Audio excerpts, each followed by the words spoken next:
विघ्नहर्ता गणेश भगवान की जय। जय श्री राधे कृष्णा। प्रिय भक्तों, आप सभी का दिन शुभ और मंगलमय हो। आज आप सुनेंगे माघ मास महात्म कथा अध्याय 7। तो चलिए कल की कथा को आगे बढ़ाते हुए सुनते हैं आज का अध्याय। चित्रगुप्त ने उन दोनों के कर्मों की आलोचना करके दूतों से कहा कि बड़े भाई कुंडल को घोर नरक में डालो और दूसरे भाई विकुंडल को स्वर्ग में ले जाओ जहां उत्तम भोग है। तब एक दूत जो कुंडल को नरक में फेंकने के लिए गया और दूसरा दूत बड़ी नम्रता से कहने लगा कि हे विकुंडल, चलो, तुम अच्छे कर्मों से स्वर्ग को प्राप्त होकर अनेक प्रकार के भोगों को भोगो। तब विकुंडल बड़े विस्मय के साथ मन में संशय धार कर दूत से कहने लगा कि हे यमदूत, मेरे मन में बड़ी भारी शंका उत्पन्न हो गई है, अतएव मैं तुमसे कुछ पूछता हूँ। कृपा कर मेरे प्रश्नों का उत्तर दो। हम दोनों भाई एक ही कुल में उत्पन्न हुए, एक जैसे ही कर्म करते रहे। दोनों भाइयों ने कभी कोई शुभ कार्य नहीं किया, फिर एक को नरक क्यों और दूसरे को स्वर्ग किस कारण प्राप्त हुआ? मैं अपने स्वर्ग में आने का कोई कारण नहीं देखता। तब यमदूत कहने लगा, हे विकुंडल, माता पिता पुत्र पत्नी भाई बहन से सब संबंध जन्म के कारण होते हैं और जन्म कर्म को भोगने के लिए ही प्राप्त होते हैं। जिस प्रकार एक वृक्ष पर अनेक पक्षियों का आगमन होता है, उसी तरह इस संसार में पुत्र भाई माता पिता का संगम होता है।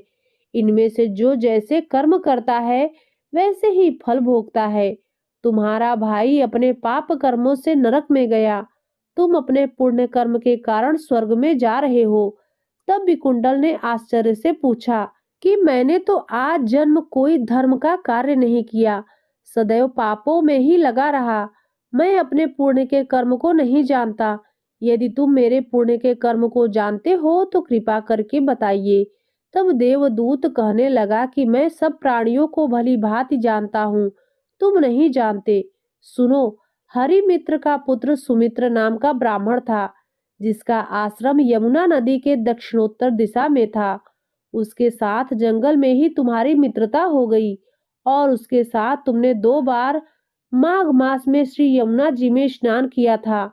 पहली बार स्नान करने से तुम्हारे सब पाप नष्ट हो गए और दूसरी बार स्नान करने से तुमको स्वर्ग प्राप्त हुआ है। सो हे वैश्यवर, तुमने जो 2 बार माघ मास में स्नान किया, इसी के पुण्य फल से तुमको स्वर्ग प्राप्त हुआ है और तुम्हारा भाई नरक को प्राप्त हुआ। दत्तात्रेय जी कहने लगे कि इस प्रकार वह भाई के दुखों से अति दुखित होकर नम्रता पूर्वक मीठे वचनों से दूतों से कहने लगा कि हे दूतों, सज्जन पुरुषों के साथ साध पग चलने से मित्रता हो जाती है और यह कल्याणकारी होती है। मित्र, प्रेम की चिंता न करते हुए तुम मुझको इतना बताने की कृपा करो कि कौन से कर्म से मनुष्य यमलोक को प्राप्त नहीं होता, क्योंकि तुम सर्वज्ञ हो। इस प्रकार माघ मास कथा अध्याय 7 समाप्त हुआ। तो प्रेम से बोलिए लक्ष्मी नारायण भगवान की जय। प्रिय भक्तों, अब सुनिए पद्म पुराण के आगे की कथा। पुलस्त्य जी कहते हैं, राजन, ज्येष्ठ पुष्कर में 2, मध्यम पुष्कर में भूमि और कनिष्ठ पुष्कर में सुवर्ण देना चाहिए। यही वहां के लिए दक्षिणा है। प्रथम करके देवता श्री ब्रह्मा जी, दूसरे के भगवान श्री विष्णु जी तथा तीसरे के श्री रुद्र, और इस प्रकार तीनों देवता वहां पृथक पृथक स्थित है। अब मैं सब व्रतों में उत्तम महापातक नाशक नामक व्रत का वर्णन करता हूँ। यह भगवान शंकर का बताया हुआ व्रत है। रात्रि को अन्न तैयार करके कुटुंब वाले ब्राह्मण को बुलावें और उसे भोजन कराकर एक गौ सुवर्णमय चक्र से युक्त त्रिशूल तथा 2 वस्त्र, धोती और चद्दर दान करें। जो मनुष्य इस प्रकार पुण्य करता है वह शिवलोक में जाकर आनंद का अनुभव करता है। यही महापातक नाशक व्रत है जो एक दिन एक भक्त व्रती रहकर एक ही अन्न का भोजन कर दूसरे दिन तिलमयी धेनु और वृष का दान करता है, वह भगवान शंकर के पद को प्राप्त होता है। यह पाप और शोकों का नाश करने वाला रुद्र व्रत है जो 1 वर्ष तक एक दिन का अंतर दे रात्रि में भोजन करता है तथा वर्ष पूरा होने पर नील कमल, सुवर्ण में कमल और चीनी से भरा हुआ पात्र एवं बैल दान करता है वह भगवान श्री विष्णु के धाम को प्राप्त होता है। यह नील व्रत कहलाता है। जो मनुष्य आषाढ़ से लेकर 4 महीनों तक तेल की मालिश छोड़ देता है और भोजन की सामग्री दान करता है, वह भगवान श्री हरि के धाम में जाता है। यह मनुष्यों को प्रसन्न करने वाला होने के कारण प्रीति व्रत कहलाता है।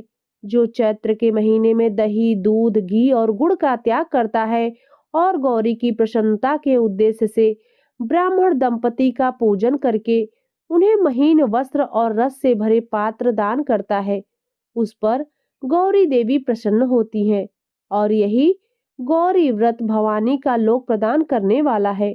जो आषाढ़ आदि चातुर्मास्य में कोई भी फल नहीं खाता तथा चौमासा बीतने पर भी घी और गुड़ के साथ एक घड़ा एवं कार्तिक की पूर्णिमा को पुनः कुछ सुवर्ण ब्राह्मण को दान देता है, वह रुद्र लोक को प्राप्त होता है।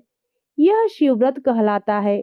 जो मनुष्य हेमंत और शिशिर में पुष्पों का सेवन छोड़ देता है तथा अपनी शक्ति के अनुसार सोने के 3 फूल बनवाकर फाल्गुन की पूर्णिमा को भगवान श्री शिव और श्री विष्णु की प्रसन्नता के लिए उनका दान करता है, वह परम पद को प्राप्त होता है। यह सौम्य व्रत कहलाता है। जो फाल्गुन से आरंभ करके प्रत्येक मास की तृतीया को नमक छोड़ देता है और वर्ष पूर्ण होने पर भवानी की प्रसन्नता के लिए ब्राह्मण दंपति का पूजन करके उन्हें शैया और आवश्यक सामग्रियों सहित गृह दान करता है, वह एक कल्प तक गौरी लोक में निवास करता है। इसे सौभाग्य व्रत कहते हैं। जो द्विज एवं 1 वर्ष तक मौन भाव से संध्या करता है और वर्ष के अंत में घी का घड़ा, 2 वस्त्र, धोती और चद्दर, तिल और घंटा ब्राह्मण को दान करता है, वह सारस्वत लोक को प्राप्त होता है, जहाँ से फिर इस संसार में लौटना नहीं पड़ता। यह रूप और विद्या प्रदान करने वाला सारस्वत नामक व्रत है। प्रतिदिन गोबर का मंडल बनाकर उसमें अक्षतों द्वारा कमल बनाएं, उसके ऊपर भगवान श्री शिव या श्री विष्णु की प्रतिमा रखकर उसे घी से स्नान कराएं, फिर विधिवत पूजन करें। इस प्रकार जब 1 वर्ष बीत जाए तब साम गान करने वाले ब्राह्मण को शुद्ध सोने का बना हुआ 8 अंगुल का कमल और तिल की धेनु दान करे। ऐसा करने वाला पुरुष शिव लोक में प्रतिष्ठित होता है। यह साम व्रत कहा गया है। 9वीं तिथि को एक भक्त रहकर एक ही अन्न का भोजन करके कुमारी कन्याओं को भक्ति पूर्वक भोजन कराएं तथा गौ सुवर्ण सिला हुआ अंगा, धोती, चहर तथा सोने का सिंहासन ब्राह्मण को दान करे। इससे वह शिव लोक को जाता है, अरबों जन्म तक स्वरूपवान होता है, शत्रु उसे कभी परास्त नहीं कर पाते। यह मनुष्यों को सुख देने वाला वीर व्रत नाम का व्रत है। चैत्र से आरंभ कर 4 महीनों तक प्रतिदिन लोगों को बिना मांगे जल पिलाएं और इस व्रत की समाप्ति होने पर अन्न, वस्त्र सहित जल से भरा हुआ माट, तिल से पूर्ण पात्र तथा सुवर्ण दान करें। ऐसा करने वाला पुरुष ब्रह्मलोक में सम्मानित होता है। यह उत्तम आनंद व्रत है। जो पुरुष मांस का बिल्कुल परित्याग करके व्रत का आचरण करे और उसकी पूर्ति के निमित्त गौ तथा सोने का मृग दान करे, वह अश्वमेध यज्ञ का फल प्राप्त करता है। इसका नाम अहिंसा व्रत है। 1 कल्प तक इसका फल भोग कर अंत में मनुष्य राजा होता है। माघ के महीने में सूर्योदय पहले स्नान करके द्विज दंपति का पूजन करे तथा उन्हें भोजन कराकर यथाशक्ति वस्त्र और आभूषण दान करे। यह सूर्य व्रत है। इसका अनुष्ठान करने वाला पुरुष 1 कल्प तक सूर्यलोक में निवास करता है। आषाढ़ आदि 4 महीनों में प्रतिदिन प्रातः स्नान करे और फिर कार्तिक की पूर्णिमा के दिन ब्राह्मणों को भोजन कराकर गोदान दे। वह मनुष्य भगवान श्री विष्णु के धाम को प्राप्त होता है। यह विष्णु व्रत है जो एक अयन से दूसरे अयन तक पुष्प और घृत का सेवन छोड़ देता है और व्रत के अंत में फूलों का हार, घी और मृत मिश्रित खीर ब्राह्मणों को दान करता है। वह शिवलोक में जाता है। इसका नाम शील व्रत है। जो नियत काल तक प्रतिदिन संध्या के समय दीपदान करता है तथा घी और तेल का सेवन नहीं करता, फिर व्रत समाप्त होने पर ब्राह्मणों को दीपक, चक्र, शूल, सोना, धोती और चद्दर दान करता है। वह इस संसार में तेजस्वी होता है तथा अंत में रुद्र लोक को जाता है। यह दीप्ति व्रत है जो कार्तिक से आरंभ करके प्रत्येक मास की तृतीया को रात के समय गोमूत्र में पकाई हुई जौ की लपसी खाकर रहता है और वर्ष समाप्त होने पर गोदान करता है। वह एक कल्प तक गौरी लोक में निवास करता है तथा उसके बाद इस लोक में राजा होता है। इसका नाम रुद्र व्रत है। यह सदा कल्याण करने वाला है। जो 4 महीनों तक चंदन लगाना छोड़ देता है तथा अंत में सीपी, चंदन, अक्षत और 2 श्वेत वस्त्र, धोती और चद्दर ब्राह्मणों को दान करता है, वह वरुण लोक में जाता है। यह दृढ़ व्रत कहलाता है। सोने का ब्रह्मांड बनाकर उसे तिल की ढेरी में रखे तथा मैं अहंकार रूपी तिल का दान करने वाला है, ऐसी भावना करके घी से अग्नि को तथा दक्षिणा से ब्राह्मण को तृप्त करे।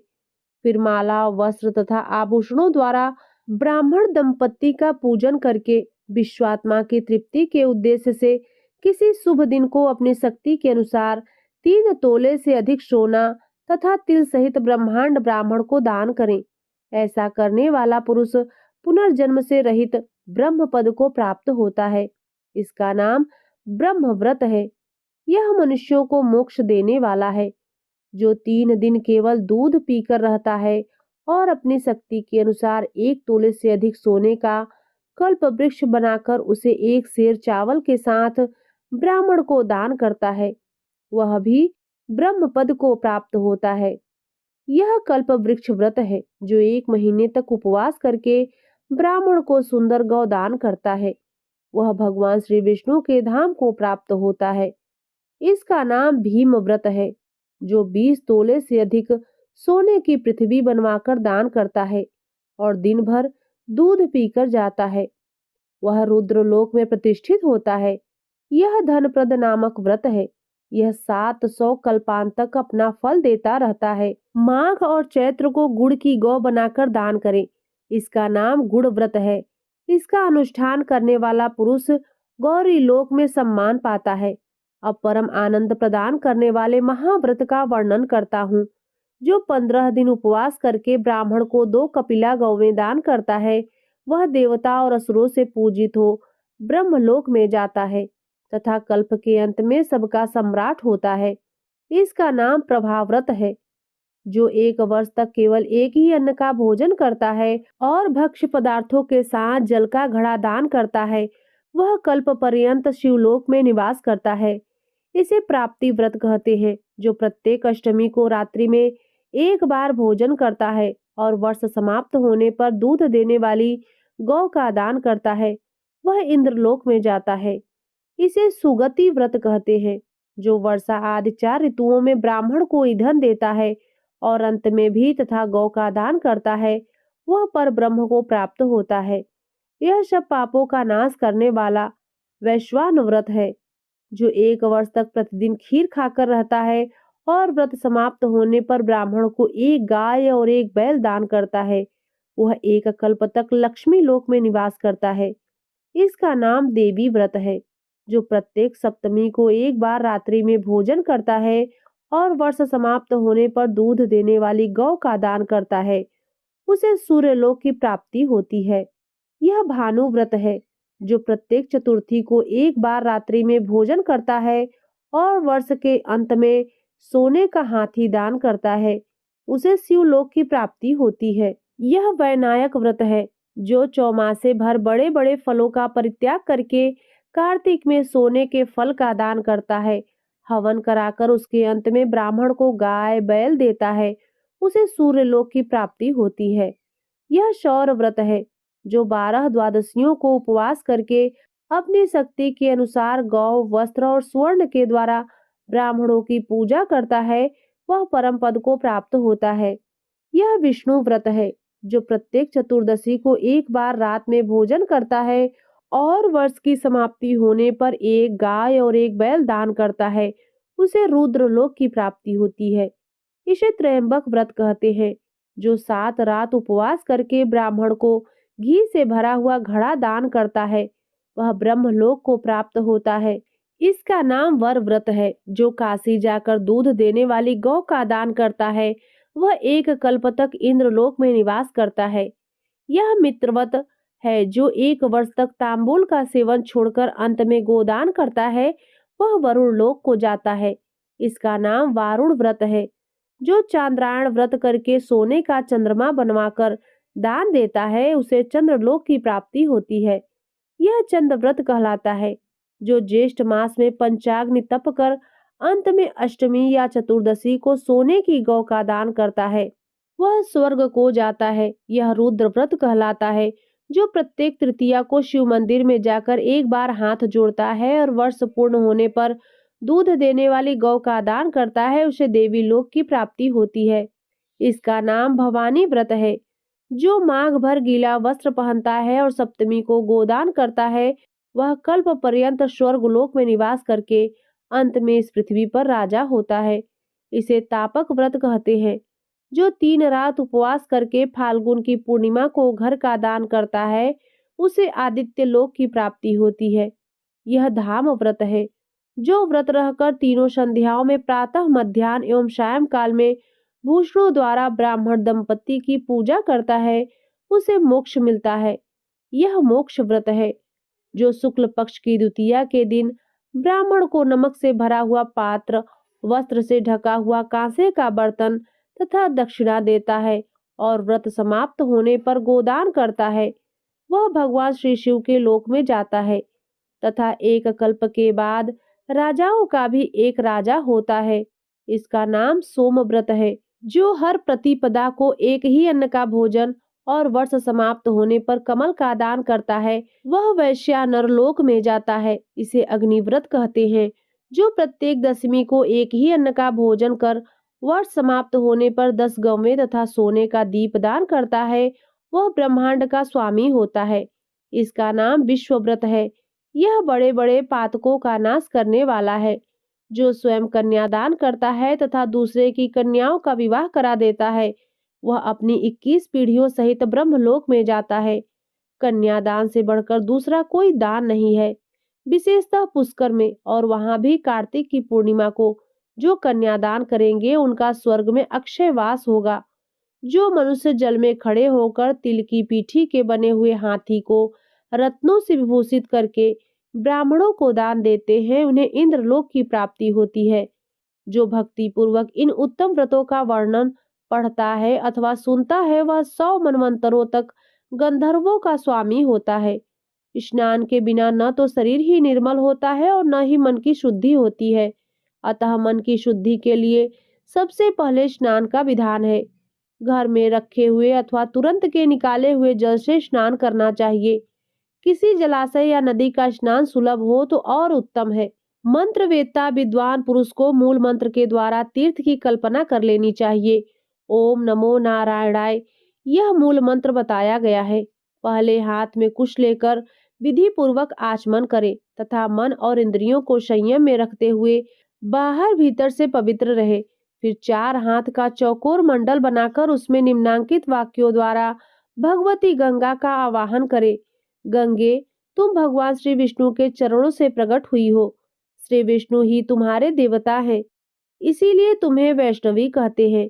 देवी, तुम जन्म से लेकर मृत्यु तक समस्त पापों से मेरी रक्षा करो। स्वर्ग, पृथ्वी और अंतरिक्ष में कुल 3.5 करोड़ तीर्थ हैं। यह वायु देवता का कथन है। माता जाह्नवी, वे सभी तीर्थ तुम्हारे भीतर मौजूद हैं। देवलोक में तुम्हारा नाम नंदिनी और नलिनी है। इनके सिवा दक्षा, पृथ्वी, शुभगा, विश्वकाया, शिवा, अमृता, विद्याधरी, महादेवी, लोक प्रसादिनी, जाह्नवी, शांता और शांति प्रदायिनी आदि तुम्हारे अनेकों नाम हैं। जहाँ स्नान के समय इन पवित्र नामों का कीर्तन होता है वहाँ त्रिपथ गामिनी भगवती गंगा उपस्थित हो जाती हैं। क्षेमा, 7 बार उपयुक्त नामों का जप करके संपुट के आकार में दोनों हाथों को जोड़कर उनमें जल ले 3, 4, 5 या 7 बार मस्तक पर डाले। फिर विधि पूर्वक मृतिका को अभिमंत्रित करके अपने अंगों में लगाए। अभिमंत्रित करने का मंत्र इस प्रकार है। अश्व क्रांते रथ क्रांते विष्णु क्रांते वसुंधरे मृतिके हर में पापम यन्मया दुष्कृतम कृतम उद्धृताशी वराहेण कृष्णेन सतबाहुना नमस्ते सर्वलोकानां प्रभवारिणी शुव्रते। वसुंधरे, तुम्हारे ऊपर अश्व और रथ चला करते हैं। भगवान श्री विष्णु ने भी वामन रूप से तुम्हें एक पैर से नापा था। मृत्यु के, मैंने जो बुरे कर्म किए हों मेरे उन सब पापों को तुम हर लो। देवी, भगवान श्री विष्णु ने सैकड़ों भुजाओं वाले वराह रूप धारण करके तुम्हें जल से बाहर निकाला था। तुम संपूर्ण लोकों की उत्पत्ति के लिए अरणी के समान हो। सुव्रते, तुम्हें मेरा नमस्कार है। इस प्रकार मृतिका का लगाकर पुनः स्नान करे, फिर विधिवत आचमन करके उठे और शुद्ध सफेद धोती एवं चद्दर धारण करे। त्रिलोकी को तृप्त करने के लिए वर्पण करे। सबसे पहले ब्रह्मा, विष्णु, रुद्र और प्रजापति का तर्पण करे। तत्पश्चात देवता, यक्ष, नाग, गंधर्व, श्रेष्ठ अप्सराएं, क्रूर, सर्प, गरुड़ पक्षी, वृक्ष, जंभक आदि असुर, विद्याधर, मेघ, आकाशचारी जीव, निराधार जीव, पापी जीव तथा धर्मपरायण जीवों को तृप्त करने के लिए मैं जल देता हूँ। यह कहकर उन सबको जलांजलि दे। देवताओं का तर्पण करते समय यज्ञोपवीत को बाएं कंधे पर डाले रहे। तत्पश्चात उसे गले में माला की भांति कर ले और मनुष्यों, ऋषियों तथा ऋषि पुत्रों का भक्ति पूर्वक तर्पण करे। शनक, सनंदन, सनातन, कपिल, आशुरी, पोढ़ू और पंचशिखाएं सभी मेरे दिए जल से सदा तृप्त हो, ऐसी भावना करके जल दे। इसी प्रकार मरीचि, अत्रि, अंगिरा, पुलस्त्य, पुलह, क्रतु, प्रचेता, वशिष्ठ, भृगु, नारद तथा संपूर्ण देव ऋषियों एवं ब्रह्म ऋषियों का अक्षत सहित जल के द्वारा तर्पण करे। इसके बाद यज्ञोपवीत को दाएं कंधे पर करके बाएं घुटने को पृथ्वी पर टेक कर बैठे। फिर अग्निश्वात, सौम्य, हविष्मान, उष्मप, शुकाली, बहिर्षद तथा आज्यप नाम के पितरों का तिल और चंदन युक्त जल से भक्ति पूर्वक तर्पण करे। इसी प्रकार हाथों में कुश लेकर पवित्र भाव से परलोकवासी पिता, पितामह आदि और मातामह आदि का नाम, गोत्र का उच्चारण करते हुए तर्पण करे। इस क्रम से विधि और भक्ति के साथ सबका तर्पण कर के निम्नांकित मंत्र का उच्चारण करे। ये बांधवा बांधवा ये अन्य जन्मनि बांधवा ते तृप्ति मखिला यान्तु ये अपस्म्य त्यो कांक्षिणः। जो लोग मेरे बांधव न हो, जो मेरे बांधव हो तथा जो दूसरे किसी जन्म में मेरे बांधव रहे हों, वे सब मेरे दिए हुए जल से तृप्त हों। उनके सिवा और जो भी कोई प्राणी मुझसे जल की अभिलाषा रखते हो, वे भी तृप्ति लाभ करे। ऐसा कहकर उनके उद्देश्य से जल गिराएं। तत्पश्चात विधि पूर्वक आचमन करके अपने आगे पुष्प और अक्षतों से कमल की आकृति बनाएं। फिर यत्न पूर्वक सूर्य देव के नामों का उच्चारण करते हुए अक्षत, पुष्प और रक्त चंदन मिश्रित जल से अर्घ दे। अर्घदान का मंत्र इस प्रकार है। नमस्ते विश्वरूपाय, नमस्ते ब्रह्म रूपिणे, सहस्र रश्मये नित्यम नमस्ते सर्व तेजसे, नमस्ते रुद्र वपुषे, नमस्ते भक्तवत्सल, पद्मनाभ नमस्ते अस्तु कुंडलांगद भूषित, नमस्ते सर्वलोकेषु सुप्तानां स्थान प्रत्युबुद्धसे, सुकृतं दुष्कृतं चैव सर्व पश्यसि सर्वदा, सत्यदेव नमस्ते अस्तु प्रसीद मम भास्कर, दिवाकर नमस्ते अस्तु प्रभाकर नमोस्तुते। भगवान सूर्य आप विश्वरूप और ब्रह्म स्वरूप हैं। इन दोनों रूपों में आपको नमस्कार है। आप सहस्त्रों किरणों से शोभित और सबके तेज रूप हैं। आपको सदा नमस्कार है। भक्त वत्सल रुद्र रूपधारी आप परमेश्वर को बारंबार नमस्कार है। कुंडल और अंगद आदि आभूषणों से भूषित पद्मनाभ आपको नमस्कार है। भगवान, आप संपूर्ण लोकों के सोए हुए जीवों को जगाते हैं। आपको मेरा प्रणाम है। आप सदा सबके पाप पुण्य को देखा करते हैं। सत्यदेव आपको नमस्कार है। भास्कर, मुझ पर प्रसन्न होइए। दिवाकर, आपको नमस्कार है। प्रभाकर, आपको नमस्कार है। इस प्रकार सूर्यदेव को नमस्कार करके 3 बार उनकी प्रदक्षिणा करें और फिर दिन, गौ और स्वर्ण का स्पर्श करके अपने घर जाएं और वहां भगवान की पावन प्रतिमा का पूजन करें। तदंतर भगवान को भोग लगाकर बलि वैश्वदेव करने के पश्चात पहले ब्राह्मणों को भोजन करा के पीछे स्वयं भोजन करे। इस विधि से नित्य कर्म करके समस्त ऋषियों ने सिद्धि प्राप्त की है। पुलस्त जी कहते हैं, राजन, पूर्व काल की बात है। बृहद नामक कल्प में धर्ममूर्ति नामक एक राजा थे, जिनकी इंद्र के साथ मित्रता थी। उन्होंने सहस्त्रों दैत्यों का वध किया था। सूर्य और चंद्रमा भी उनके तेज के सामने प्रभाहीन जान पड़ते थे। उन्होंने सैकड़ों शत्रुओं को परास्त किया था। वे इच्छानुसार रूप धारण कर सकते थे। मनुष्यों से उनकी कभी पराजय नहीं हुई थी। उनकी पत्नी का नाम था भानुमति। वह त्रिभुवन में सबसे सुंदरी थी। उसने लक्ष्मी की भांति अपने रूप से देव सुंदरियों को भी मात कर दिया था। भानुमति ही राजा की पटरानी थी। वे उसे प्राणों से भी बढ़कर मानते थे। एक दिन राजसभाएं बैठी हुई महाराज धर्ममूर्ति विस्मय विमुग्ध हो अपने पुरोहित मुनि श्रेष्ठ वशिष्ठ को प्रणाम करके पूछा, भगवान, किस धर्म के प्रभाव से मुझे सर्वोत्तम लक्ष्मी की प्राप्ति हुई है? मेरे शरीर में जो सदा उत्तम और विपुल तेज भरा रहता है, इसका क्या कारण है? वशिष्ठ जी ने कहा, राजन, प्राचीन काल में एक लीलावती नाम की वेश्या थी, जो सदा भगवान शंकर के भजन में तत्पर रहती थी। एक बार उसने पुष्कर में चतुर्दशी को नमक का पहाड़ बनाकर सोने की बनी देव प्रतिमा के साथ विधि पूर्वक दान किया था। शुद्ध नाम का एक सुनार था, जो लीलावती के घर में नौकर का काम करता था। उसी ने बड़ी श्रद्धा के साथ मुख्य मुख्य देवताओं की स्वर्णमयी प्रतिमाएं बनाई थी, जो देखने में अत्यंत सुंदर तथा शोभा संपन्न थी। धर्म का काम समझकर उसने उन प्रतिमाओं के बनाने की मजदूरी नहीं ली थी। उस नमक के पर्वत पर जो सोने के वृक्ष लगाए गए थे, उन्हें उस सुनार की स्त्री ने तपाकर देवीप्यमान बना दिया था। सुनार की पत्नी भी लीलावती के घर परिचारिका का काम करती थी। उन्हीं दोनों ने ब्राह्मणों की सेवा से लेकर सारा कार्य संपन्न किया। तदंतर दीर्घ काल के पश्चात लीलावती वेश्या सब पापों से मुक्त होकर शिव जी के धाम को चली गई, तथा वह सुनार, जो दरिद्र होने पर भी अत्यंत सात्विक था और जिसने वेश्या से मजदूरी नहीं ली थी, आप ही हैं। उसी पुण्य के प्रभाव से आप सातों दीपों के स्वामी तथा हजारों सूर्यों के समान तेजस्वी हुए हैं। सुनार की ही भांति उसकी पत्नी ने भी सोने के वृक्षों और देव मूर्तियों को कांतिमान बनाया था। इसीलिए वही आपकी महारानी भानुमति हुई है। प्रतिमाओं को जगमग बनाने के कारण महारानी का रूप अत्यंत सुंदर हुआ है, और उसी पुण्य के प्रभाव से आप मनुष्य लोक में अपराजित हुए हैं, तथा आपको आरोग्य और सौभाग्य से युक्त राजलक्ष्मी प्राप्त हुई है।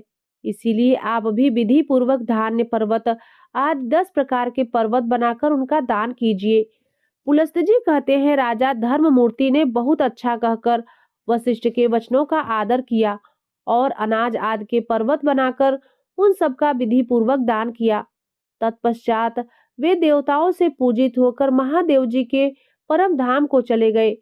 जो मनुष्य इस प्रसंग का भक्ति पूर्वक श्रवण करता है, वह भी पाप रहित हो स्वर्गलोक में जाता है।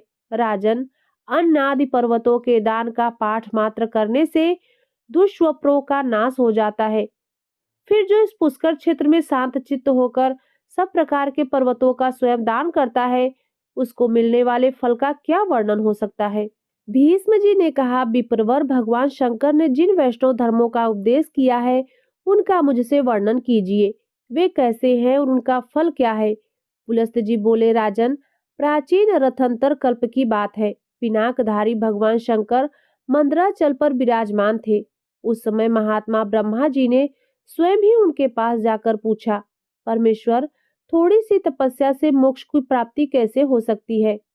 ब्रह्मा जी के इस प्रकार प्रश्न करने पर जगत की उत्पत्ति एवं वृद्धि करने वाले विश्वात्मा उमानाथ शिव मन को प्रिय लगने वाले वचन बोले। महादेव जी ने कहा, एक समय द्वारिका की सभा में भगवान श्री कृष्ण वृष्टिवंशी पुरुषों, विद्वानों, कौरवों और देव गंधर्वों के साथ बैठे हुए थे। धर्म से संबंध रखने वाली पौराणिक कथाएं हो रही थी। इसी समय भीमसेन ने भगवान से परम पद की प्राप्ति पूछी। उनका प्रश्न सुनकर भगवान श्री वासुदेव ने कहा, भीम, मैं तुम्हें एक पाप विनाशनी तिथि का परिचय देता हूँ। उस दिन निम्नांकित विधि से उपवास करके तुम श्री विष्णु के परम धाम को प्राप्त करो। जिस दिन माघ मास की 10वीं तिथि आए, उस दिन समस्त शरीर में घी लगाकर तिल मिश्रित जल से स्नान करें तथा ओम नमो नारायणाय इस मंत्र से भगवान श्री विष्णु का पूजन करें। कृष्णाय नमः कहकर दोनों चरणों की और सर्वात्मने नमः कहकर मस्तक की पूजा करें। वैकुंठाय नमः इस मंत्र से कंठ की, श्री वत्स धारणे नमः इससे हृदय की अर्चना करें। फिर शंखिने नमः, चक्रिणे नमः, गदिने नमः, वरदाय नमः तथा सर्वनारायणाय, सब कुछ नारायण ही है ऐसा कहकर आवाहन आदि के क्रम से भगवान की पूजा करें। इसके बाद दामोदराय नमः कहकर उदर का, पंचजनाय नमः इस मंत्र से कमर का, सौभाग्यनाथाय नमः इससे दोनों जांघों का, भूतधारिणे नमः से दोनों घुटनों का, नीलाय नमः इस मंत्र से पिंडलियों घुटनों से नीचे तक के भाग का, और विश्वसृजे नमः इससे पुनः दोनों चरणों का पूजन करें। तत्पश्चात देव्ये नमः, शांतये नमः, लक्ष्मीये नमः, श्रीश्यै नमः, तुष्टै नमः, पुष्टै नमः, युविष्टै नमः इन मंत्रों से भगवती लक्ष्मी की पूजा करें। इसके बाद वायुवेगाय नमः, पक्षिणे नमः, विषप्रमनाथ नमः, विहंगनाथाय नमः इन मंत्रों के द्वारा गरुड़ की पूजा करनी चाहिए। इसी प्रकार गंध, पुष्प, धूप तथा नाना प्रकार के पकवानों द्वारा श्री कृष्ण की, महादेव जी की तथा गणेश जी की भी पूजा करें। फिर गौ के दूध से बनी हुई खीर लेकर घी के साथ मौन पूर्वक भोजन करें। भोजन के अनंतर विद्वान पुरुष 100 पग चलकर बरगद अथवा खैरे की दातून ले, उसके द्वारा दांतों को साफ करे। फिर मुंह धोकर आचमन करे। सूर्यास्त होने के बाद उत्तराभिमुख बैठकर सायंकाल की संध्या करे। उसके अंत में यह कहे, भगवान श्री नारायण को नमस्कार है, भगवान मैं आपकी शरण में आया हूँ। इस प्रकार प्रार्थना करके रात्रि में शयन करे। दूसरे दिन एकादशी को निराहार रहकर भगवान केशव की पूजा करें और रात भर बैठे रहकर शेष साई भगवान की आराधना करें। फिर अग्नि में घी की आहुति देकर प्रार्थना करें कि हे पुंडरीकाक्ष, मैं द्वादशी को श्रेष्ठ ब्राह्मणों के साथ ही शुद्ध भोजन करूंगा। मेरा यह व्रत निर्विघ्नता पूर्वक पूर्ण हो। यह कहकर इतिहास पुराण की कथा सुनने के पश्चात शयन करें। सवेरा होने पर नदी में जाकर प्रसन्नता पूर्वक स्नान करें। पाखंडियों के संसर्ग दूर रहे। विधि पूर्वक करके पितरों का तर्पण करें। फिर से साई भगवान को प्रणाम करके घर के सामने भक्ति पूर्वक एक मंडप का निर्माण कराएं। उसके भीतर 4 हाथ की सुंदर वेदी बनवाएं। वेदी के ऊपर 10 हाथ का तोरण लगाएं। फिर सुदृढ़ खंभों के आधार पर एक कलश रखें। उसमें नीचे की ओर उड़द के दानों के बराबर छेद कर दें। तदंतर उसे जल से भरें और स्वयं उसके नीचे काला मृग चर्म बिछाकर बैठ जाएं। कलश से गिरती हुई धारा को सारी रात अपने मस्तक पर धारण करें। वेद वेत्ता ब्राह्मणों ने धाराओं की अधिकता के अनुपात से फल में भी अधिकता बतलाई है। इसीलिए व्रत करने वाले द्विज को चाहिए कि प्रयत्न पूर्वक उसे धारण करे। दक्षिण दिशा की ओर अर्धचंद्र के समान, पश्चिम की ओर गोल तथा उत्तर की ओर पीपल के पत्ते की आकृति का मंडप बनवाएं। वैष्णव द्विज को मध्य में कमल के आकार का मंडप बनाना चाहिए। पूर्व की ओर जो वेदी का स्थान है उसके दक्षिण ओर भी एक दूसरी वेदी बनवाएं। भगवान श्री विष्णु के ध्यान में तत्पर हो पूर्वोक्त जल की धारा को बराबर मस्तक पर धारण करता रहे। दूसरी वेदी भगवान को स्थापना के लिए हो। उसके ऊपर कर्णिका सहित कमल की आकृति बनाएं और उसके मध्य भाग में भगवान पुरुषोत्तम को विराजमान करे। उनके निमित्त एक कुंड बनवाएं जो हाथ भर लंबा, उतना ही चौड़ा और उतना ही गहरा हो। उसके ऊपरी किनारे पर 3 मेखलाएं बनवाएं। उसमें यथास्थान योनि और मुख के चिन्ह बनवाएं। तदंतर ब्राह्मण कुंडल में अग्नि प्रज्वलित करें। जौ, घी और तिलों का श्री विष्णु संबंधी मंत्र द्वारा हवन करें। इस प्रकार वहां विधि पूर्वक वैष्णव याग संपादन करें। फिर कुंड मध्य में यत्न पूर्वक घी की धारा गिराएं। देवाधिदेव भगवान के श्री विग्रह पर दूध की धारा छोड़े तथा अपने मस्तक पर पूर्वोक्त जल धारा को धारण करे। घी की धारा मटकी की दाल के बराबर मोटी होनी चाहिए, परंतु दूध और जल की धारा को अपनी इच्छा के अनुसार मोटी या पतली किया जा सकता है। ये धाराएं रात भर अविच्छिन्न रूप से गिरती रहनी चाहिए। फिर जल से भरे हुए 13 कलशों की स्थापना करें। वे नाना प्रकार के भक्ष्य पदार्थों से युक्त और श्वेत वस्त्रों से अलंकृत होने चाहिए। उनके साथ चंदुआ, उदुम्बर, पात्र तथा पंचरत्न का होना भी आवश्यक है। वहां 4 ऋग्वेदी ब्राह्मण उत्तर की ओर मुख करके हवन करे, 4 यजुर्वेदी विप्र रुद्र ध्याय पाठ करे तथा 4 सामवेदी ब्राह्मण वैष्णव शाम का गायन करते रहे। उपयुक्त वारों ब्राह्मणों की वस्त्र, पुष्प, चंदन, अंगूठी, कड़े, सोने की जंजीर, वस्त्र तथा सैया आदि देकर उनका पूर्ण सत्कार करे। इस कार्य में धन की कृपणता न करें। इस प्रकार गीत और मांगलिक शब्दों के साथ रात्रि व्यतीत करें। उपाध्याय, आचार्य या पुरोहित को सब वस्तुएं अन्य ब्राह्मणों की अपेक्षा दूनी मात्रा में अर्पण करें। रात्रि के बाद जब निर्मल प्रभात का उदय हो तब शयन से उठकर नित्य कर्म के पश्चात 13 गौवें दान करनी चाहिए। उनके साथ की समस्त सामग्री सोने की होनी चाहिए। वे सब की सब दूध देने वाली और सुशीला हों। उनके सींग सोने से और खुर चांदी से मढ़े हुए हों तथा उन सबको वस्त्र ओढ़कर चंदन से भूषित किया गया हो। गौओं के साथ कांसी का दोहन पात्र भी होना चाहिए। गोदान के पश्चात ब्राह्मणों को भक्ति पूर्वक भक्ष्य भोज्य पदार्थों से तृप्त करके नाना प्रकार के वस्त्र दान करे। फिर स्वयं भी छार लवण से रहित अन्न का भोजन करके ब्राह्मणों को विदा करे। पुत्र और स्त्री के साथ 8 पग तक उनके पीछे पीछे जाए और इस प्रकार प्रार्थना करे, हमारे इस कार्य से देवताओं के स्वामी भगवान श्री विष्णु को, जो सबका क्लेश दूर करने वाले हैं, प्रसन्न हो। श्री शिव के हृदय में श्री विष्णु है और श्री विष्णु के हृदय में श्री शिव विराजमान है। मैं इन दोनों में अंतर नहीं देखता। इस धारणा से मेरा कल्याण हो। यह कहकर उन कलशों, गौओं, सैयाओं तथा वस्त्रों को सब ब्राह्मणों के घर पहुंचवा दे। अधिक सैयाएं सुलभ न हो तो गृहस्थ पुरुष एक ही सैया को सब सामानों से सुसज्जित करके दान करे। भीमसेन वह दिन इतिहास और पुराणों के श्रवण में ही बताना चाहिए। अतः तुम भी सत्वगुण का आश्रय ले मात्सर्य का त्याग करके इस व्रत का अनुष्ठान करो। यह बहुत गुप्त व्रत है, किंतु स्नेहवश मैंने तुम्हें बता दिया है। वीर, तुम्हारे द्वारा इसका अनुष्ठान होने पर यह व्रत तुम्हारे ही नाम से प्रसिद्ध होगा। इसे लोग भीम द्वादशी कहेंगे। यह भीम द्वादशी सब पापों को हरने वाली है और शुभ कारिणी होगी। प्राचीन कल्पों में इस व्रत को कल्याणी व्रत कहा जाता है। इसका स्मरण और कीर्तन मात्र करने से देवराज इंद्र का सारा पाप नष्ट हो गया था। इसी के अनुष्ठान से मेरी प्रिया सत्यभामा ने मुझे पति रूप में प्राप्त किया। इस कल्याणमयी तिथि को सूर्यदेव ने सहस्त्रों धाराओं से स्नान किया था, जिससे उन्हें तेजोमय शरीर की प्राप्ति हुई। इंद्रादि देवताओं तथा करोड़ों दैत्यों ने भी इस व्रत का अनुष्ठान किया है। यदि एक मुख में 10,000 करोड़ 1 खरब जीवाएं हो तो भी इसके फल का पूरा वर्णन नहीं किया जा सकता। महादेव जी कहते हैं, ब्रह्मन कलयुग के पाप को नष्ट करने वाली एवं अनंत फल प्रदान करने वाली इस कल्याणमयी तिथि की महिमा का वर्णन यादव कुमार भगवान श्री कृष्ण अपने श्रीमुख से करेंगे। जो इसके व्रत का अनुष्ठान करता है उसके नरक में पड़े हुए पितरों का भी उद्धार करने में समर्थ है। जो अत्यंत भक्ति के साथ इस कथा को सुनता है तथा दूसरों के उपकार के लिए पढ़ता है, वह भगवान श्री विष्णु का भक्त और इंद्र का भी पूज्य होता है। पूर्व कल्प में जो माघ मास की द्वादशी परम पूजनीय कल्याणी तिथि के नाम से प्रसिद्ध थी, वह पांडु नंदन भीमसेन के व्रत करने पर अनंत पुण्यदायिनी भीम द्वादशी के नाम से प्रसिद्ध होगी। भीष्म जी ने पूछा, ब्राह्मण जो अभ्यास न होने के कारण अथवा रोगवश उपवास करने में असमर्थ है किंतु उसका फल चाहता है, उसके लिए कौन सा व्रत उत्तम है, यह बतलाइए।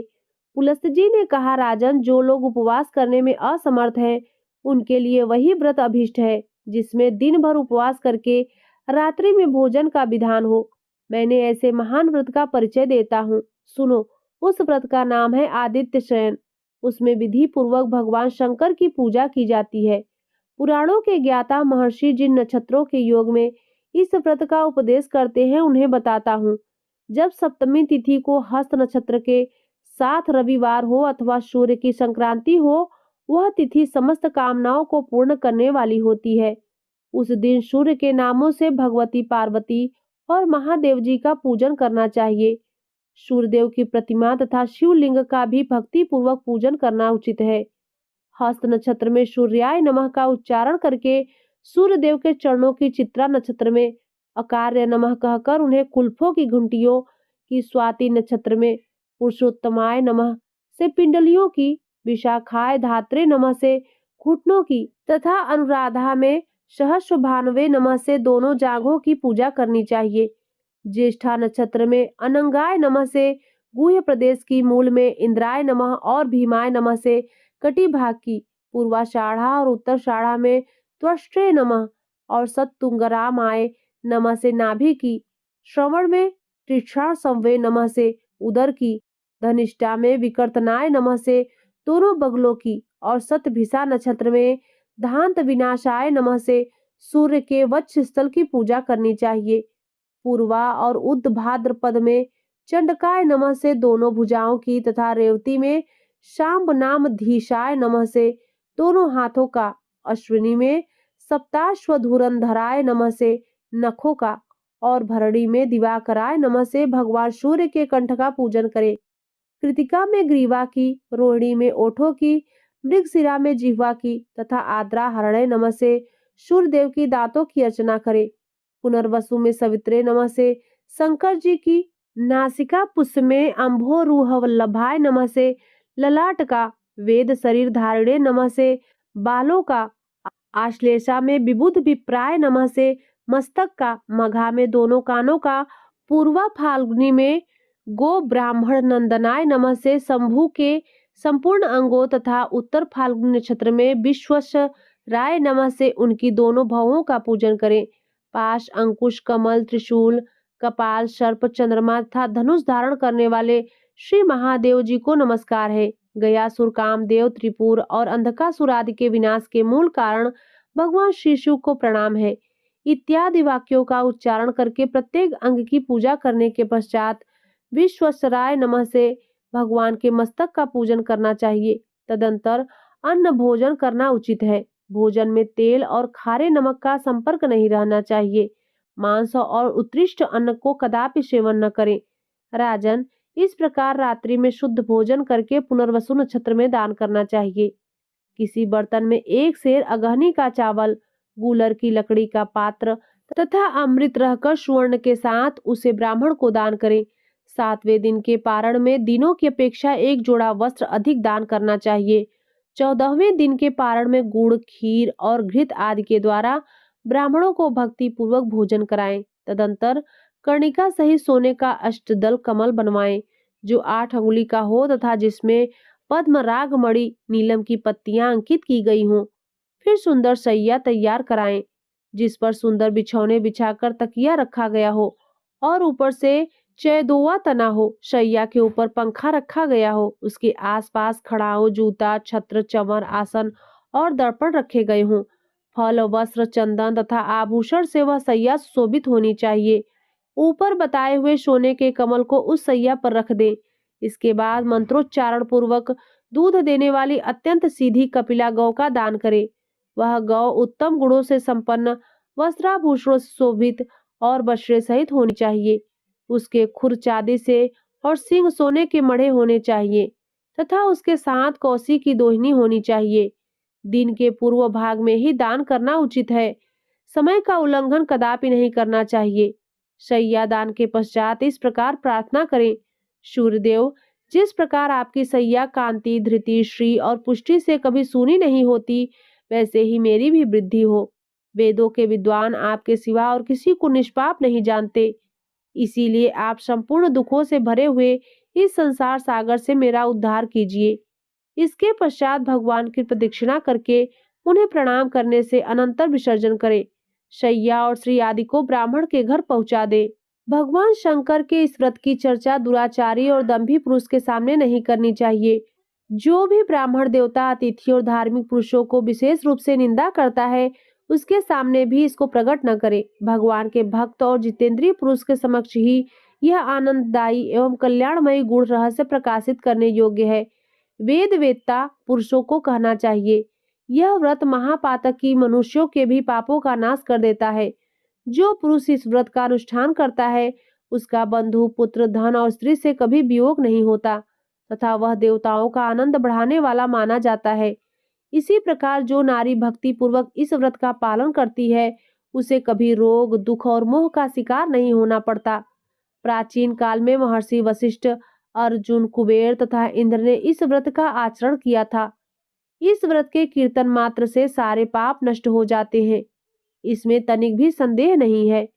जो पुरुष इस आदित्य शयन नामक व्रत के महात्म्य एवं विधि का पाठ या श्रवण करता है वह इंद्र का प्रियतम होता है, तथा जो इस व्रत का अनुष्ठान करता है वह नरक में भी पड़े हुए समस्त पितरों को स्वर्गलोक में पहुंचा देता है। भीष्म जी ने कहा, मुने अब आप चंद्रमा के व्रत का वर्णन कीजिए। पुलस्त्य जी बोले, राजन तुमने बड़ी उत्तम बात पूछी है। अब मैं तुम्हें वह गोपनीय व्रत बतलाता हूँ जो अक्षय स्वर्ग की प्राप्ति कराने वाला है तथा जिसे पुराण वेत्ता विद्वान ही जानते हैं। इस लोक में रोहिणी चंद्र शयन नामक व्रत बड़ा ही उत्तम है। इसमें चंद्रमा के नाम द्वारा भगवान नारायण की प्रतिमा का पूजन करना चाहिए। जब कभी सोमवार के दिन पूर्णिमा तिथि हो अथवा पूर्णिमा को रोहिणी नक्षत्र हो, उस दिन मनुष्य सवेरे पंचगव्य और सरसों के दानों से युक्त जल से स्नान करे तथा विद्वान पुरुष आप्यायव्य इंद्रादि मंत्र को 800 बार जपे। यदि शूद्र भी इस व्रत को करे तो अत्यंत भक्ति पूर्वक सोमाय नमः, वरदाय नमः, विष्णवे नमः इन मंत्रों का जप करे और पाखंडियों से विधर्मियों से बातचीत न करे। जब करने के पश्चात घर आकर फल फूल आदि के द्वारा भगवान श्री मधुसूदन की पूजा करे। साथ ही चंद्रमा के नामों का उच्चारण करता रहे।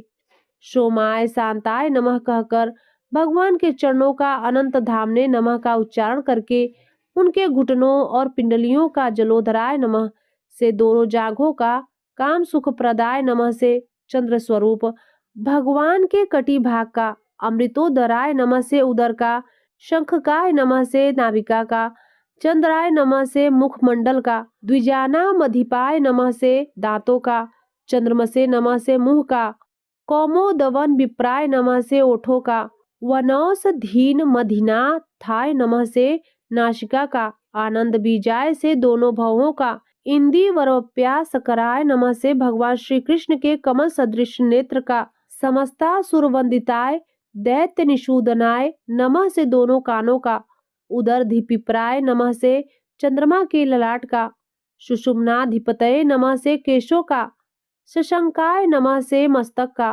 विश्वेश्वराय से भगवान मुरारी के कीटीर का पूजन करे। फिर रोहिणी नाम ध्येय लक्ष्मी, सौभाग्य सौख्यामृत सागराय पद्मश्रीये नमः। रोहिणी नाम धारण करने वाली लक्ष्मी के सौभाग्य और सुख रूप अमृत के समुद्र तथा कमल की सी कांति वाले भगवान को नमस्कार है। इस मंत्र का उच्चारण करके भगवान के सामने मस्तक झुकाएं। तत्पश्चात सुगंधित पुष्प, नैवेद्य और धूप आदि के द्वारा इंदु पत्नी रोहिणी देवी का भी पूजन करें। इसके बाद रात्रि के समय भूमि पर शयन करें और सवेरे उठकर स्नान के पश्चात पाप विनाशाय नमः का उच्चारण करके ब्राह्मण को घृत और स्वर्ण सहित जल से भरा कलश दान करें। फिर दिन भर उपवास करके पश्चात गोमूत्र पीकर मांस वर्जित एवं खारे नमक से रहित अन्न के 31 ग्रास घी के साथ भोजन करे। तदंतर 2 घड़ी तक इतिहास पुराण आदि का श्रवण करे। राजन, चंद्रमा को कदम्ब, नील कमल, केवड़ा जाति, पुष्प कमल, शतपत्रिका, बिना कुम्हलाए कुब्ज के फूल, सिंधुवार, चमेली, अन्यान, श्वेत पुष्प, करवीर तथा चंपा ये ही फूल चढ़ाने चाहिए। उपर्युक्त फूलों की जातियों में से एक एक को श्रावण आदि महीनों में क्रमशः अर्पण करें। जिस महीने में व्रत शुरू किया जाए उस समय जो भी पुष्प सुलभ हो उन्हीं के द्वारा श्रीहरि का पूजन करना चाहिए। इस प्रकार 1 वर्ष तक इस व्रत का विधि पूर्वक अनुष्ठान करके समाप्ति के समय शयनोपयोगी सामग्रियों के साथ सैया दान करें। रोहिणी और चंद्रमा की स्वर्णमय मूर्ति बनवाएं। उसमें चंद्रमा 6 अंगुल के और रोहिणी 4 अंगुल की होनी चाहिए। 8 मोतियों से युक्त श्वेत नेत्रों वाली उस प्रतिमाओं को अक्षत से भरे हुए कांसे के पात्र में रखकर दुग्ध पूर्ण कलश के ऊपर स्थापित कर दे। फिर वस्त्र और दोहिनी के साथ दूध देने वाली गौ शंख पात्र प्रस्तुत करें। उत्तम गुणों से युक्त ब्राह्मण दंपति को बुलाकर उन्हें आभूषण से अलंकृत करें तथा मन में यह भावना रखें कि ब्राह्मण दंपति के रूप में ये रोहिणी सहित चंद्रमा भी विराजमान है। तत्पश्चात इनकी इस प्रकार प्रार्थना करें, चंद्रदेव आप ही सबको परम आनंद और मुक्ति प्रदान करने वाले हैं। आपकी कृपा से मुझे भोग और मोक्ष दोनों प्राप्त हों। इस प्रकार विनय करके शैया, प्रतिमा तथा धेनु आदि सब कुछ ब्राह्मण को दान कर दें। राजन, जो संसार में भयभीत होकर मोक्ष पाने की इच्छा रखता है उसके लिए यही एक व्रत सर्वोत्तम है।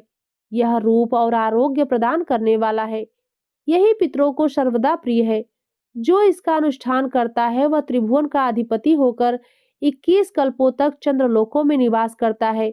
उसके बाद विद्युत होकर मुक्त हो जाता है। चंद्रमा नाम से कीर्तन द्वारा भगवान श्री मधुसूदन की पूजा का यह प्रसंग जो पढ़ता अथवा सुनता है, उसे भगवान उत्तम बुद्धि प्रदान करते हैं तथा वह भगवान श्री विष्णु के धाम में जाकर देव समूह के द्वारा पूजित होता है। भीष्म जी ने कहा, ब्राह्मण अब मुझे तालाब, बगीचा, कुआं, बावली, पुष्करिणी तथा देव मंदिर की प्रतिष्ठा आदि का विधान बतलाइए। पुलस्त्य जी बोले, महाबाहो सुनो, तालाब आदि की प्रतिष्ठा का जो विधान है उसका इतिहास पुराणों में इस प्रकार वर्णन है। उत्तरायण आने पर शुभ शुक्ल पक्ष में ब्राह्मण द्वारा कोई पवित्र दिन निश्चित करा ले। उस दिन ब्राह्मणों का वरण करें और तालाब के समीप जहाँ कोई अपवित्र वस्तु न हो, 4 हाथ लंबी और उतनी ही चौड़ी चौकोर वेदी बनवाएं। वेदी सब ओर समतल हो और चारों दिशाओं में उसका मुख हो। फिर 16 हाथ का मंडप तैयार कराएं, जिसके चारों ओर एक एक दरवाजा हो। वेदी के सब ओर कुंडों का निर्माण कराएं। कुंडों की संख्या 7 या 5 होनी चाहिए। कुंडों की लंबाई चौड़ाई एक एक रनी की हो तथा वे सभी 3-3 मेखलाओं से शोभित हो। उसमें यथास्थान योनि और मुख भी बने होने चाहिए। योनि की लंबाई 1 बित्ता और चौड़ाई 6-7 अंगुल की हो। मेखलाएं 3 पर्व ऊंची और 1 हाथ लंबी होनी चाहिए। वे चारों ओर से एक समान एक रंग की बनी हो। सबके समीप ध्वजा और पताकाएं लगाई गई जाएं। पाकड़ मंडप के चारों ओर क्रमशः पीपल, गूलर और बरगद की शाखाओं के दरवाजे बनाए जाएं। वहां 8 होता है। 8 द्वारपाल तथा 8 जप करने वाले ब्राह्मण का वरण किया जाए। वे सभी ब्राह्मण वेदों के पारगामी विद्वान होने चाहिए। सब प्रकार के शुभ लक्षणों से संपन्न, मंत्रों ज्ञाता, जितेंद्रिय, कुलीन, शीलवान एवं श्रेष्ठ ब्राह्मणों को ही इस कार्य में नियुक्त करना चाहिए। प्रत्येक कुंड के पास कलश, यज्ञ सामग्री, निर्मल आसन और दिव्य एवं वितरित तामपात्र प्रस्तुत रहे। तदंतर प्रत्येक देवताओं के लिए नाना प्रकार की बलि, दही, अक्षत आदि उत्तम भक्ष्य पदार्थ उपस्थित करें। विद्वान आचार्य मंत्र पढ़कर उन सामग्रियों के द्वारा पृथ्वी पर सब देवताओं के लिए बलि समर्पण करें। अली के बराबर एक ग्रुप यज्ञ स्तंभ स्थापित किया जाए तो जो किसी दूध वाले वृक्ष की शाखा का बना हुआ ऐश्वर्य चाहने वाले पुरुष को यजमान के शरीर के बराबर ऊंचा यूप स्थापित करने चाहिए। उसके बाद 25 ऋत्विजों का वरण करके उन्हें सोने के आभूषणों से भूषित करें। सोने के बने हुए कुंडल, बाजूबंद, कड़े, अंगूठी, पवित्री तथा नाना प्रकार के वस्त्र, ये सभी आभूषण प्रत्येक ऋत्विजों को बराबर बराबर दे और आचार्य को दूना अर्पण करे।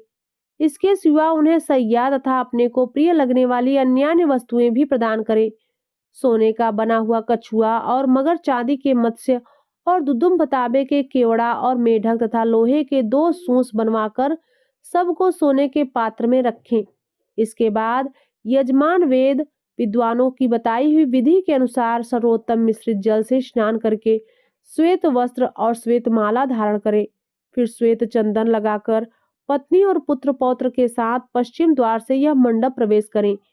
उस समय मांगलिक शब्द होने चाहिए और भेरी आदि बाजे बजने चाहिए। तदंतर विद्वान पुरुष 5 रंग के चूर्णों से मंडल बनाए और उसमें 16 अरों से युक्त चक्र चिन्हित करे। उसके गर्भ में कमल का आकार बनाए। चक्र देखने में सुंदर और चौकोर हो। चारों ओर से गोल होने के साथ ही मध्य भाग में अधिक शोभायमान जान पड़ता है। उस चक्र को वेदी के ऊपर स्थापित करके उसके चारों ओर प्रत्येक दिशा में मंत्र पाठ पूर्वक ग्रहों और लोकपालों की स्थापना करे। फिर मध्य भाग में वरुण संबंधी मंत्रों का उच्चारण करते हुए एक कलश स्थापित करे और उसी के ऊपर ब्रह्मा, विष्णु, गणेश, लक्ष्मी तथा पार्वती की भी स्थापना करे। इसके पश्चात संपूर्ण लोकों की शांति के लिए भूत समुदाय को स्थापित करें। इस प्रकार पुष्प, चंदन और फलों के द्वारा सबकी स्थापना करके कलशों के भीतर पंचरत्न छोड़कर उन्हें वस्त्रों से आवेष्टित करें। फिर पुष्प और चंदन के द्वारा उन्हें अलंकृत करके द्वार रक्षा के लिए नियुक्त ब्राह्मणों से वेद पाठ करने के लिए कहें और स्वयं आचार्य का पूजन करें। पूर्व द्वार की ओर 2 ऋग्वेदी, दक्षिण द्वार पर 2 यजुर्वेदी, पश्चिम द्वार पर 2 सामवेदी तथा उत्तर द्वार पर 2 अथर्ववेदी विद्वानों को रखना चाहिए। यजमान मंडल के दक्षिण भाग में उत्तराभिमुख होकर बैठे और द्वार रक्षक विद्वानों से कहे, आप लोग वेद पाठ करें। फिर यज्ञ कराने वाले आचार्य से कहें, आप यज्ञ प्रारंभ कराएं। तत्पश्चात जप करने वाले ब्राह्मणों से कहें, आप लोग उत्तम मंत्र का जप करते रहें। इस प्रकार सबको प्रेरित करके मंत्रज्ञ पुरुष अग्नि को प्रज्वलित करे तथा मंत्र पाठ पूर्वक घी और समिधाओं की आहुति दे। ऋत्विजों को भी वरुण संबंधी मंत्रों द्वारा सब ओर से हवन करना चाहिए। ग्रहों के निमित्त विधिवत आहुति देकर उस यज्ञ कर्म में इंद्र, शिव, मरुद्गण और लोकपालों के निमित्त भी विधि पूर्वक होम करें। पूर्व द्वार पर नियुक्त ऋग्वेदी ब्राह्मण शांति, रुद्र, पवन मार, सुमंगल तथा पुरुष संबंधी सूक्तों का पृथक पृथक जप करे। दक्षिण द्वार पर स्थित यजुर्वेदी विद्वान इंद्र, रुद्र, सोम, कुष्मांड, अग्नि तथा सूर्य संबंधियों का जप करे।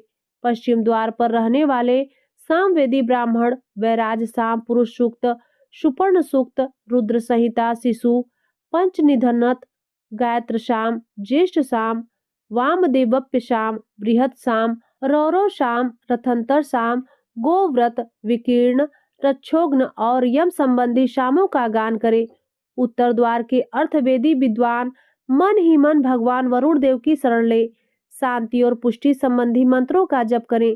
इस प्रकार पहले दिन मंत्र द्वारा देवताओं की स्थापना करके हाथी और घोड़े के पैरों के नीचे जिस पर रथ चलता हो ऐसी सड़क बाम्बी के 2 नदियों के संगम की गौशाला की तथा साक्षात गौओं के पैर के नीचे की मिट्टी लेकर कलों में छोड़ दे। उसके बाद सौरसड़ी, गोरोचन, सरसों के दाने, चंदन और गूगल भी छोड़े।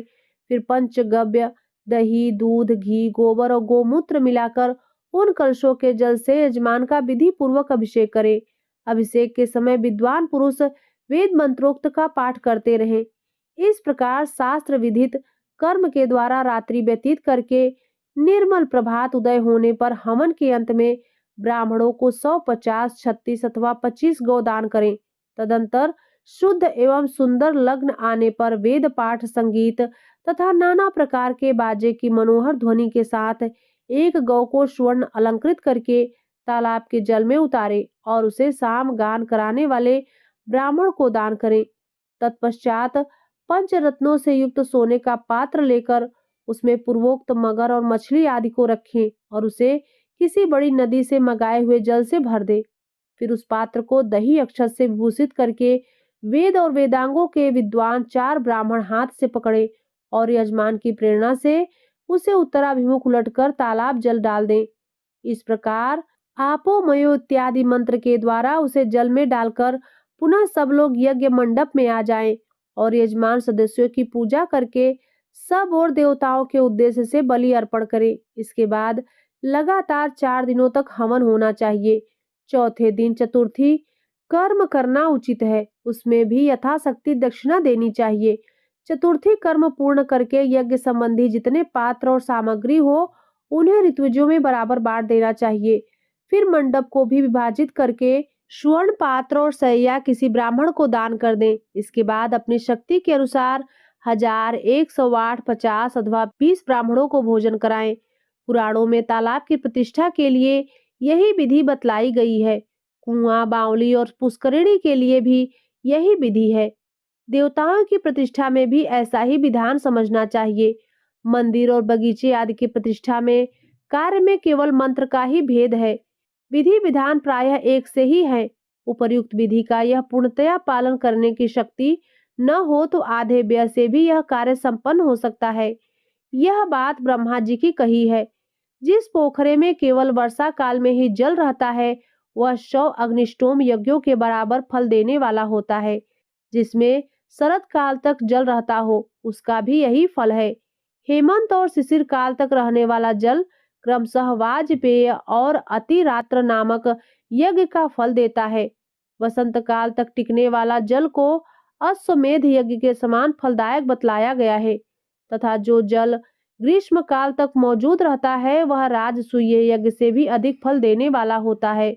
महाराज, जो मनुष्य पृथ्वी पर इन विशेष धर्मों का पालन करता है, विधि पूर्वक कुआं, बावली, पोखरा आदि खुदवाता है तथा मंदिर, बगीचा आदि बनवाता है, वह शुद्ध चित्त होकर ब्रह्मा जी के लोक में जाता है।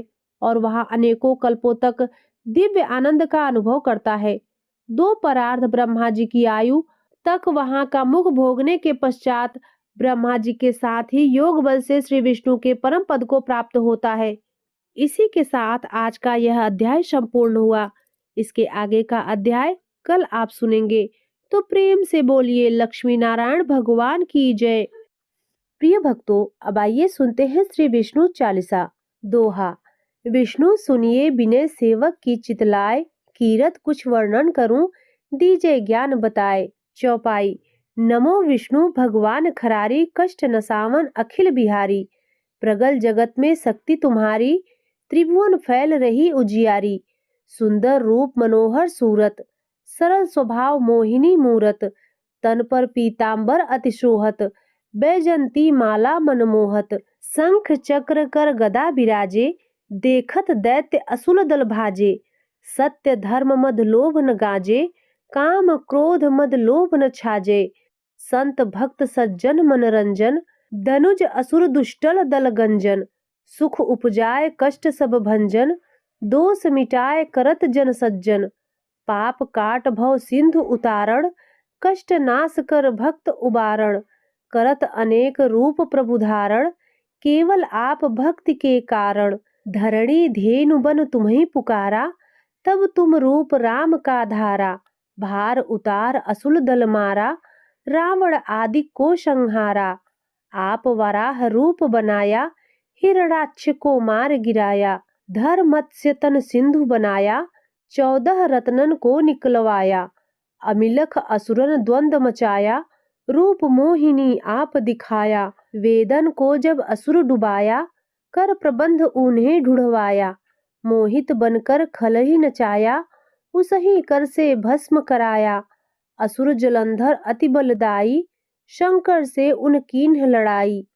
हार पार शिव शकल बनाई, कीन सती से छल खल जाई। सुमिरन कीन्ह तुम्हें शिवरानी, बतलाई सब विपत कहानी। तब तुम बने मुनीश्वर ज्ञानी, वृंदा की सब सुरति भुलानी। देखत तीन तनुज सैतानी, वृंदा आय तुम्हें लपटानी। हो स्पर्श धर्म क्षतिमानी, हना असुर उर शिव शैतानी। तुमने ध्रुव प्रहलाद उबारे, हिरणाकुश आदिक खल मारे। गणिका और अजामिल तारे, बहुत भक्त भव सिंधु उतारे। हरहु सकल संताप हमारे, कृपा करहु हरि सृजन हारे। देखहु मैं निज दरस तुम्हारे, दीन बंधु भक्तन हितकारे। चाहता आपका सेवक दर्शन, करहु दया अपनी मधुसूदन। जानू नहीं योग्य जब पूजन, होय यज्ञ स्तुति अनुमोदन। शील दया संतोष सुलक्षणा, विदित नहीं व्रत बोध विलक्षण। करहु आपका किस विधि पूजन, कुमति विलोक होत दुख भीषण। करहु प्रणाम कौन विधि सुमिरन, कौन भांति में करहु समर्पण। सुरमुनि करत सदा सेवकाई, हर्षित रहत परम गति पाई। दीन दुखीन पर सदा सहाई, निज जन जान लेव अपनाई। पाप दोष संताप नशाओ, भव बंधन से मुक्त कराओ। दोहा। सुध संपत्ति दे सुख उपजाओ, निज चरणन का दास बनाओ। निगम सदा ये विनय सुनावे, पढ़े सुने सो जन सुख पावे। इत श्री विष्णु चालीसा संपूर्ण। प्रिय भक्तों, अब आइए अंत में सुनते हैं भगवान विष्णु की आरती। ओम जय जगदीश हरे, स्वामी जय जगदीश हरे। भक्त जनों के संकट, भक्त जनों के संकट, क्षण में दूर करे। ओम जय जगदीश हरे। जो ध्यावे फल पावे, दुख विनशे मन का। प्रभु दुख विनशे मन का, सुख संपत्ति घर आवे। सुख संपत्ति घर आवे, कष्ट मिटे तन का। ओम जय जगदीश हरे। मात पिता तुम मेरे, शरण गहूँ मैं किसकी। प्रभु शरण गहूँ मैं किसकी। तुम बिनु और न दूजा, तुम बिनु और न दूजा, आस करूं जिसकी। ओम जय जगदीश हरे।